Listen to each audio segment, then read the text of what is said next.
সুন্দরবনের মাউন্দে নদী সংলগ্ন এলাকায় অভিযান চালিয়ে একটি একনলা বন্দুক ও 2 রাউন্ড তাজা কার্তুজ উদ্ধার করেছে কোস্টগার্ড। বুধবার সাতক্ষীরা শ্যামনগর থানা এলাকা থেকে অস্ত্র উদ্ধার করা হয়। কোস্টগার্ডের মিডিয়া কর্মকর্তা লেফটেন্যান্ট কমান্ডার সিয়াম উল হক বৃহস্পতিবার দুপুরে এক প্রেস বিজ্ঞপ্তিতে এ তথ্য নিশ্চিত করেছেন।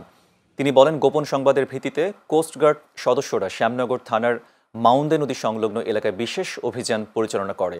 এ সময় সন্দেহজনক এক ব্যক্তিকে থামার সংকেত দেওয়া হয়। সংকেত অমান্য করে পালানোর চেষ্টা করলে 2 রাউন্ড ফাঁকা গুলি ছোড়া হয়।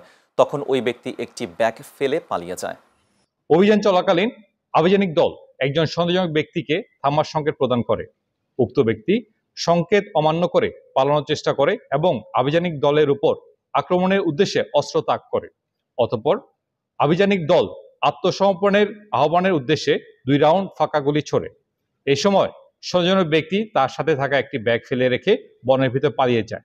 পরবর্তীতে ব্যাগটি তল্লাশি করে একটি একনলা বন্দুক, 2 রাউন্ড ফাঁকা কার্তুজ উদ্ধার করা হয়।